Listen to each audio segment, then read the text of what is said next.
विरोधकांना माझ्या विरोधात बोलण्यासाठी शब्द नसल्यानं गद्दार या शब्दांचा वापर करण्यात येत असल्याचं ज्ञानराज चौगुले यांनी स्पष्ट केलं। यावेळी त्यांनी विरोधकांवर जोरदार टीका केली आहे। राज्यात महायुतीचं सरकार आल्यावर मंत्रिमंडळात जास्तीत जास्त महिलांना संधी मिळावी अशी अपेक्षा राज्य महिला आयोगाच्या अध्यक्षा रुपाली चाकणकर यांनी व्यक्त केली आहे।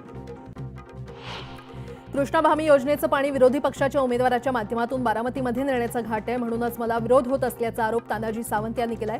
तसंच तुम्हाला तोंड गप्प करणारा की दबंग आमदार पाहिजे असा टोलाही त्यांनी विरोधकांना लगावलाय।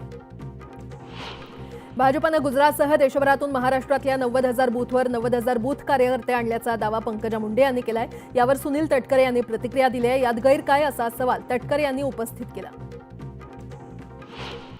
उल्हासनगरमधील विठ्ठलवाडी पोलीस ठाण्याच्या हद्दीमध्ये कल्याणपूर्व मतदारसंघातील उबाठा शिवसेनेचे उमेदवार धनंजय बोडारे यांच्या कार्यकर्त्यांच्या कारवर दगडफेक करण्यात आली। यावेळी बोडारे यांची मुलगी धनश्री बोडारे सुद्धा कारमध्ये होती।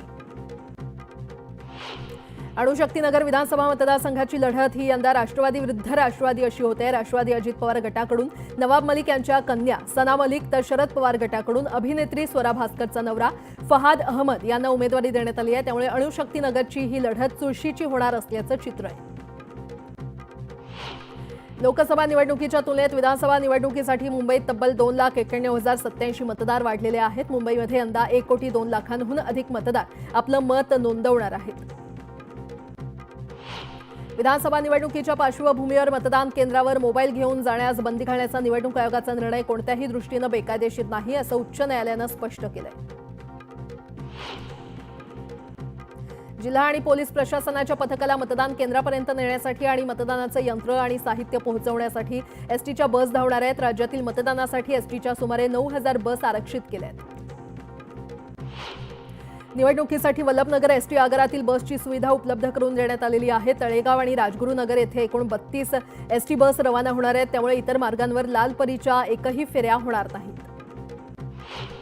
विधानसभा निवडणुकीसाठी दहिसर अंधेरी पश्चिम मेट्रो 2 आणि दहिसर गुंदवली मेट्रो 7 मार्गिकांच्या सेवा कालावधीमध्ये वाढ करण्याचा निर्णय घेतलाय। दोन्ही मार्गिकांवरील सेवा उद्या पहाटे 4 वाजता सुरू होणार आहेत। तसंच मेट्रो रात्री 11:30 ऐवजी मध्यरात्री 1 वाजेपर्यंत सुरू राहील। मतदान केंद्राच्या 200 मीटर परिसरात वाहनं लावण्यास मनाई करण्यात आलेली आहे असा आदेश वाहतूक शाखेचे पोलीस उपायुक्त अमोल झेंडे यांनी काढलाय। मावळमध्ये प्रत्येक चेकपोस्टवर वाहनांची कसून तपासणी करण्यात येते। महामार्गावरील टोल नाक्यांसह परिसरात भरारी पथकं तैनात करण्यात आली आहेत। महाराष्ट्र विधानसभा निवडणुकीमुळे या आठवड्यात खरं तर 4 दिवस मुंबईत दारू विक्री बंद राहणार आहे। त्यामुळे मुंबईकरांना 4 दिवस ड्राय डे पाळावा लागणार आहे। मुंबईत यंदा कायदा आणि सुव्यवस्थेच्या दृष्टिकोनातून एकही संवेदनशील मतदान केंद्र नसलं तरी तब्बल 76 मतदान केंद्र ही क्रिटिकल स्वरूपाची आहेत। या मतदान केंद्रावर 10%पेक्षाही कमी मतदान नोंदवलं गेलंय। निवडणूक प्रक्रियेविषयक चुकीचे संदेश अफवा पसरवल्यास कठोर कारवाई करण्यात येईल असा इशारा जिल्हा निवडणूक प्रशासनानं दिलाय। अफवांवर विश्वास ठेवू नये तसंच असे संदेश पाठवू नयेत असं आवाहन देखील करण्यात आलंय। देशभरात निवडणुकीच्या पार्श्वभूमीवर 1,082 कोटींची मालमत्ता जप्त करण्यात आली आहे। प्रचार तोफा थंडावण्यापर्यंत महाराष्ट्रात 660 कोटी 18 लाख रुपयांपेक्षा अधिकची मालमत्ता जप्त केल्याची माहिती केंद्रीय निवडणूक आयोगानं दिली आहे। 1962 ते 2024च्या निवडणुकीपर्यंत महाराष्ट्रात पक्षांची संख्या आता 158 वर पोहोचली आहे। 1962च्या निवडणुकीत फक्त 10 पक्ष रिंगणात होते। मुंबई उपनगरात विधानसभा मतदान 4,349 मतदारांपैकी 4,118 मतदारांनी गृहमतदानाचा हक्क बजावलाय अशी माहिती उपनगर जिल्हाधिकारी मागाठाणे कार्यालयाच्या वतीनं देण्यात आली आहे। लोकसभा निवडणुकीनंतर मतदार याद्यांच्या पुनर्निरीक्षणानंतर 43,020 जणांची नावं मतदार याद्यांमधून कमी करण्यात आलेली आहेत। मुंबई शहरात असे 26,429 मतदार असून उपनगरात 16,591 मतदार आहेत। मुंबई शहरातील 10 विधानसभा मतदारसंघात मिळून 10,000पेक्षा अधिक मतदार असलेली 31 ठिकाणं आहेत आणि या 31 ठिकाणांवर तब्बल 361 मतदान केंद्र आहेत। मतदारांचा गोंधळ उडू नये म्हणून या ठिकाणी कलर कोडिंग करण्यात येणार आहे। मुंबई शहरातील 10 विधानसभा मतदारसंघात 244 तृतीयपंथी मतदार आहेत। प्रत्येक मतदार केंद्रावर स्वतंत्र रांग लावण्या एवढे तृतीयपंथी मतदार नसल्यानं गरज असेल त्या मतदान केंद्रावर या मतदारांना हेल्प डेस्कच्या मदतीनं मतदान करता येणार आहे। पश्चिम नागपूरचे उमेदवार विकास ठाकरे यांनी अनिल देशमुखांवरील हल्ल्याचा निषेध केला। या प्रकरणाची पोलिसांनी निष्पक्ष चौकशी करावी अशी मागणी विकास ठाकरेंनी केली आहे।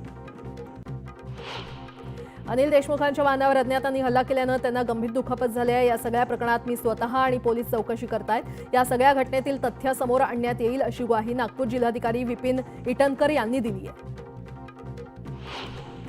अनिल देशमुखांवरील हल्ल्यानंतर काटोल पोलीस स्टेशन बाहेर कार्यकर्त्यांची गर्दी पाहायला मिळाली। यावेळी कार्यकर्त्यांनी सरकारविरोधात घोषणाबाजी करत हल्लेखोर आरोपीला शोधण्याची मागणी केली।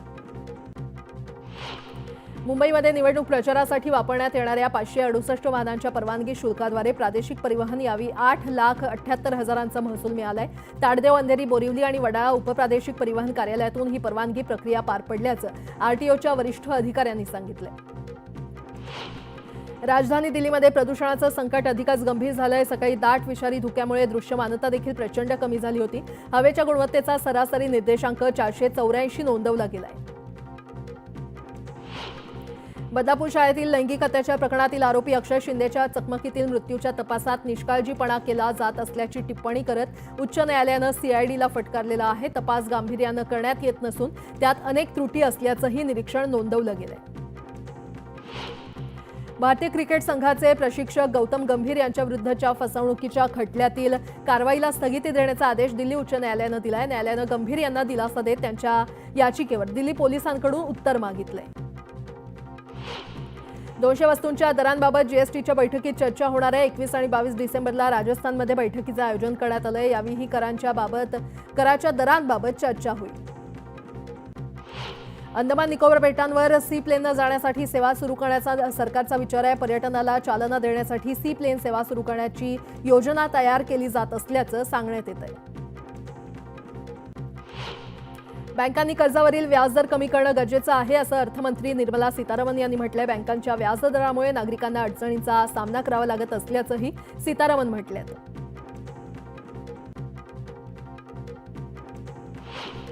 मुंबईतील किमान तापमानात पुन्हा वाढ होते। मुंबई शहर तसंच उपनगरात पहाटे किंचितचा गारवा असला तरी तापमान हळूहळू वाढतंय। किमान आणि कमाल तापमान सरासरीपेक्षा अधिक नोंदवलं जातंय। उत्तरेकडून येणाऱ्या वाऱ्यामुळे राज्याच्या बहुतेक भागात किमान तापमानात घट झालेली आहे। पुढील काही दिवस थंडी कायम राहण्याचा अंदाज असून राज्यात किमान तापमान 13 ते 15 अंश सेल्सिअस दरम्यान राहण्याचा अंदाज आहे। म्हाडाच्या मुंबई मंडळाच्या 2030 घरांच्या सोडतीतील 1,10,000हून अधिक अयशस्वी अर्जदारांना मंडळाकडून अनामत रकमेचा परतावा करण्यात आलेला आहे। मात्र 421 अर्जदारांनी बँक खाते क्रमांक किंवा बँकेची इतर माहिती चुकीची दिल्यानं त्यांच्या अनामत रकमेचा परतावा झालेला नाही।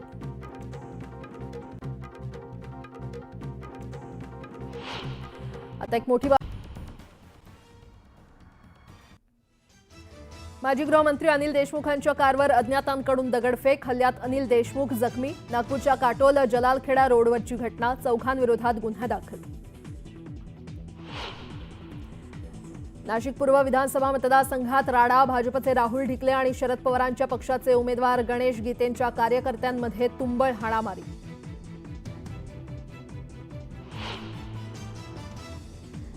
नागपूर आणि नाशिकमधील हल्ल्याची उच्चस्तरीय चौकशी करून दोषींवर कारवाई करा, मुख्यमंत्री शिंदेंचे आदेश।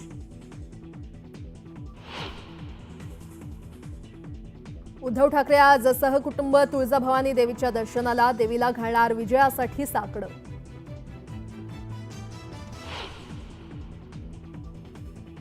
मुंबईत 3 लाख नवीन मतदार, मतदानाचा टक्का वाढणार का याबाबत उत्सुकता।